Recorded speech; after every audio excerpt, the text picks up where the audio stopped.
مساء النور، مرحبا بكم في فيديو جديد من فيديوهات عالم ندوي المتنوع. اليوم إن شاء الله غادي نحضر معكم غريبة. هاد الغريبة هذه الصراحة كتجي رائعة جدا، كتجي راقية في الشكل والمذاق ديالها كيجي رائع جدا.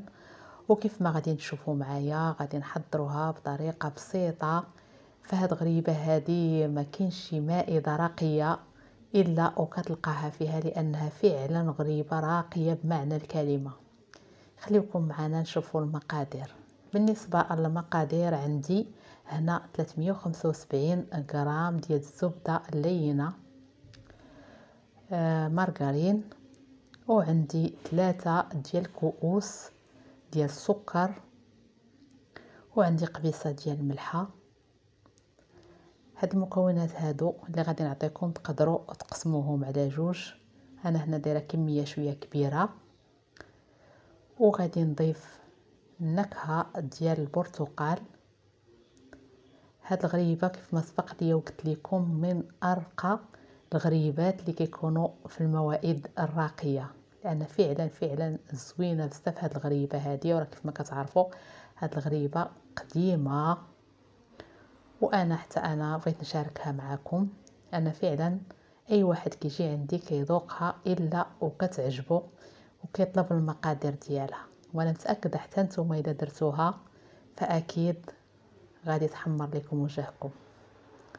هنايا غادي نضيف 6 ديال الصفار ديال البيض. بالنسبه للبياض غادي نحتفظ به لاننا غادي نفندوها في الاخر في اللوز.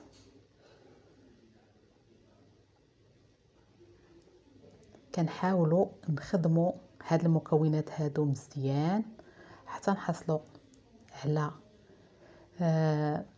على بحال كترجع لينا بحال بوماط ولا كريمه ولا شي حاجه. المهم ان هاد المكونات يتخدموا جيدا. السكر يذوب لينا مزيان مع هذاك مع الزبده ومع البيض. بالنسبه للزيت انا هنا غادي ندير 3 ديال الكيسان. القياس هو كاس العنبه. كيف ما كتشوفوا الكيسان راه ما عامرينش زعما حتى للاخر ديالهم، كاين فيهم شي شويه ما عامرينش بزاف. وكيف ما سبق لي وقلت لكم هاد المقادير راكم تقدروا تقسموهم اللي بغيتوا ديروا فقط الكميه اللي تقدروا تخدموها.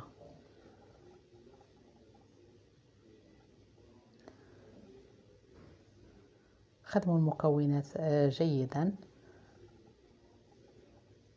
كيف ما غتشوفوا راها ساهله في الطريقه ديال التحضير ديالها، ولكن المذاق ديالها جد راقي.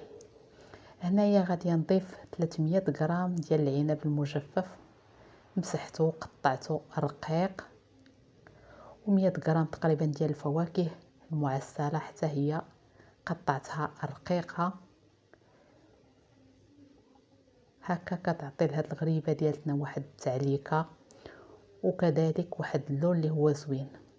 غادي نضيف هنا 2 معالق ديال كريم باتيسيير باش يعطيها واحد الخفه، وكذلك مذاق رائع ملي كنضيفو مع هاد المكونات هادو.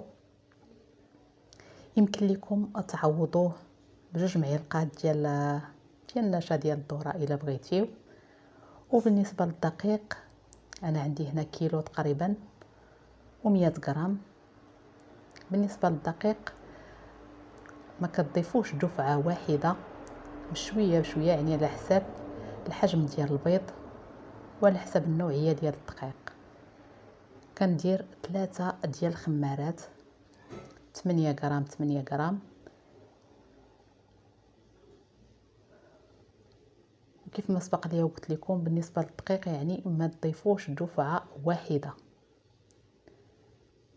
الدقيق يعني كيختلف من نوع لاخر، وكذلك الحجم ديال البيض حتى هو كيختلف. كيف ما غتشوفوا انا غادي نبقى نضيف بشويه بشويه حتى تجمع ليا العجين ديالي. غير كنحاول ندخل الدقيق، راه ما كندلكم حتى شي حاجه، غير كنحاول ندخل الدقيق يعني مع هذا الخليط هذا.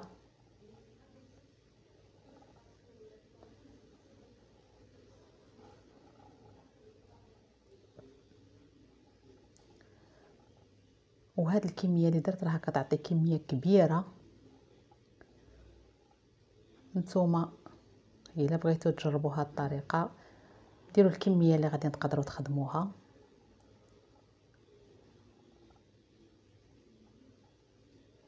وعلى حسب يعني المقادير اللي متوفرين عندكم. صافي غادي نجمع الخليط ديالي وكيجي على هذا القوام هذا. العجينه ديالته كتكون رطبه لان شفتوا فيها الزبده وفيها الزيت وداكشي، يعني ما كتلتصق لا باليدين لا حتى شي حاجه. وكيف ما شفتوا راه ما كندلك ما والو، غير كنجمع العجين صافي على ما نوجد اللاطات ديالي وداكشي. وبالنسبه للحجم، الحجم ديال الغريبه كتعرفوها تقريبا كتمشي ما بين 18 حتى ل 20 غرام، لانها ملي كتدخل الفرن يعني كيتغير الشكل ديالها، راه ما كتبقاش هكا. حاولوا ديروا تقريبا 18، ما بين 18 حتى ل 20 غرام، يعني هكا. 18 غرام كتجي شي شويه ماشي صغيره ولكن كتجي مزيانه، وحتى 20 غرام حتى هي كتجي شي شويه كبيره وهماويه، وحتى هي كتجي مزيانه، يعني بحال بحال، سواء ما بين 18 او لا 20 غرام. انا راني هنايا حضرت الكميه اللي عندي كامله، تقريبا كتعطي كميه كبيره ما شاء الله. بقى عندي شي حاجه مازال ما كملتهاش. صافي هنايا عندي اللوز إفيلي، وعندي البياض ديال البيض اللي احتفظت به. انا درت 6 ديال البيضات، خديت الصفار ديالهم والبياض راني احتفظت به. حاولوا هكا تفندوا دوزوها في هذا البياض ديال البيض صافي، وكنفندوها في اللوز إفيلي. اللي ما بغاش يدير اللوز يقدر يدير كاوكاو إفيلي، ولكن باللوز كتجي احسن الصراحه لانها فعلا غريبه راقيه. حاولوا تدوزوا الكميه تقريبا بالكامل، لان اللوز مع البياض ديال البيض غيبقى يلصق لكم في اليدين ديالكم. انا هنا عير حيت مع التصوير قلت ندوز معكم هذا باش نوريكم الطريقه، باش هكا ما تبقاوش كل ساعه يعني تغسلوا يديكم. انا مع البياض ديال البيض كيف ما كتعرفوا، فاكيد اللوز غادي يلصق لكم في اليدين ديالكم، وبالتالي ما غاديش تحصلوا على داك الشكل ديال هاد الغريبه هذه مزيان. غادي نستمر بنفس الطريقه حتى غادي نكمل الكميه اللي عندي. وفي هاد اللحظه هذه راني مشعله الفرن كيسخن من الاسفل على نار، هي كطيب على نار مهيله، كطيب من الاسفل، ومن بعد عاد كنشعلوا عليها من الاعلى. نخليو دائما واحد المسافه لان فعلا يعني كتكبر شويه، ما كتبقاش بنفس الحجم ديالها. شوفوا معايا من بعد ما خرجتها من الفرن ما تخليوهاش تتحرق، يعني غير كتصفار، ودائما كطيب من الاسفل. عاد كنشعلوا عليها من الاعلى وكنخرجوها كندهنوها بالناباج. ضروري ندهنوها باش تجي يعني لامعه وتجي الشكل ديالها زوين. وكندخلوها عاود للفرن باش هذاك الناباج يلتصق بها ويبقى الشكل ديالها زوين.